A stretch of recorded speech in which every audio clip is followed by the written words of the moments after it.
A science fiction and horror story that has managed to stand the test of time and become familiar with even people who've never read it is Robert Louis Stevenson's Strange Case of Dr. Jekyll and Mr. Hyde.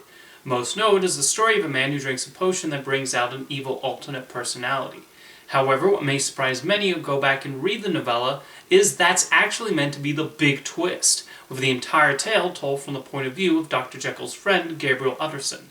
Throughout the story, Utterson tries to figure out who this mysterious Mr. Hyde is and his connection with Jekyll. Edward Hyde is depicted as a murderer who treats others horribly, and far different from the sort of company kept by this gentleman known as Henry Jekyll. Stevenson intended to keep readers gripped in finding out why Jekyll would associate with Hyde and why he is seemingly protecting the man. The truth is finally revealed after Jekyll's death. The doctor had created a potion that can bring out someone's worst traits. His reasoning? He wanted to take part in his vices without ruining his public image, only to then have Hyde ultimately take over.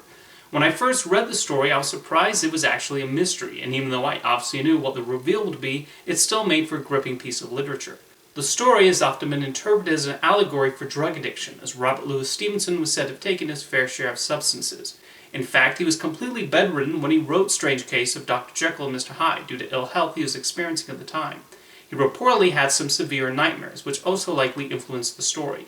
Even though the story was initially sold as a cheap thriller when published in 1886, it ended up finding a significant readership, and it did not take long for Stevenson to sell the theater rights. Thomas Russell Sullivan wrote the first stage adaptation, which premiered the following year. He made a number of changes from the source material, including telling it more from Jekyll and Hyde's point of view and adding more female characters, like Jekyll's fiancée. Quite a number of these changes would influence later adaptations. The play premiered in Boston before moving to Broadway, and many actors have enjoyed the opportunity to play these dual roles.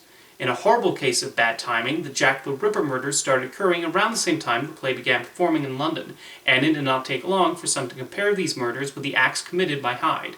Richard Mansfield, who played Jekyll and Hyde, was even suspected of potentially being Jack the Ripper, although not much else followed this accusation. Several silent film versions of Dr. Jekyll and Mr. Hyde were then produced as this new art form started becoming popular, many using Sullivan's plays as source more than the original Stevenson story. Of the sound adaptations, the most well-known is probably the 1931 version starring Frederick March. Ruben Mamoulian brought a lot of atmosphere to his direction, and he and the effects, makeup, and editing teams did a particularly good job of depicting the transformation scenes. Hyde is made to look like a ferocious monster, but still an inventive makeup design courtesy of Wally Westmore.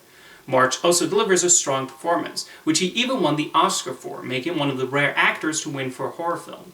10 years later, MGM bought this adaptation from Paramount with the intent of making their own remake, with Victor Fleming directing and Spencer Tracy in the title roles. The 1931 movie was even unavailable for several years because of this. Fleming followed the earlier film rather closely, although Tracy was made to look a bit more human when Jekyll transforms into Hyde. While I prefer the earlier film, this one still has its merits, and Tracy gives a solid performance. I think the highlight of this movie is actually Ingrid Bergman as Ivy the bar singer. She makes her sympathetic and also portrays her fear as she interacts more and more with Hyde. Another notable adaptation was a television movie that aired in 1968, starring Jack Palance. He does a good job of portraying the two alternate personalities and showing the way he partakes in some evil acts. Denholm Elliott also has a significant role as his friend, who tries to figure out what's going on, although he's named George Devlin here instead of Gabriel Utterson.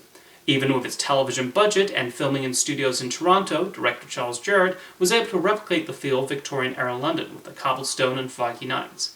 Outside of straight adaptations, others have also taken the opportunity to utilize the material in various ways. There were quite a few Looney Tunes cartoons based on the Jekyll and Hyde premise, with Friz Freleng having a particular affinity towards this concept. There was one with Bugs Bunny and two featuring Sylvester. One had that cat take the potion, while another saw him go up against a transformed Tweety. Regarding other animated depictions, Dr. Jekyll and Mr. Hyde were among those famous horror creations who appeared in the Rankin Bass stop-motion animated film Mad Monster Party.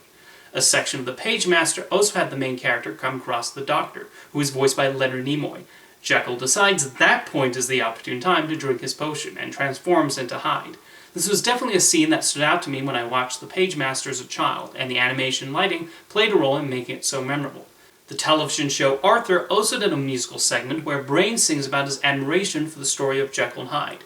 And I've now put that earworm back to your head. Sorry about that. Speaking of songs about Jekyll and Hyde, a successful stage musical premiered in 1990, which had music by Frank Wildhorn and lyrics by Leslie Bricusse. A filmed version of one of the productions was released, which had David Hasselhoff playing the titular roles. There's also the book Mary Riley, written by Valerie Martin, which told the story from the point of view of Dr. Jekyll's maid. The film rights were immediately scooped up, with Tim Burton attached to direct and Winona Ryder the top candidate to play Riley. However, Burton eventually dropped out, and Stephen Frears took his place. Mary Riley would end up being played by Julia Roberts, with John Malkovich as Jekyll and Hyde. While a noble attempt to make something closer in line with Stevenson's story, I found this movie to be incredibly dull. Frears focuses a lot on creating atmosphere, but the pacing is so plodding, and I never bought into the relationship between Riley and the Doctor's two personas. Although the most distracting element was Roberts trying her hand at an Irish accent. It's not very convincing. One popular variation on the story is having Jekyll transform into a woman. Hammer Films produced one such version, titled Dr. Jekyll and Sister Hyde. This one heightens the horror aspects of the plot, and even throws in the infamous murderer's broken hair. In typical Hammer fashion, it's ridiculous, but nonetheless a fun ride. There's also the comedy Dr. Jekyll and Miss Hyde, with Tim Daly portraying a descendant of Jekyll's. When he creates his own potion, he becomes Sean Young.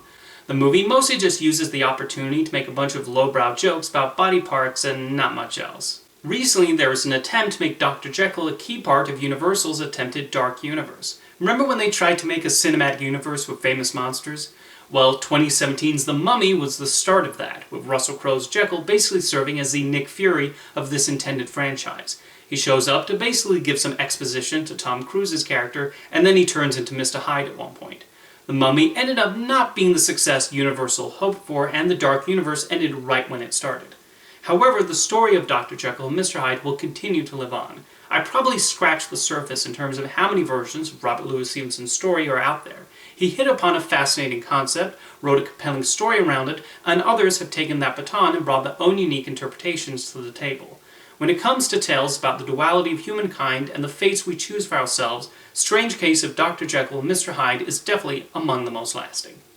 See you next time.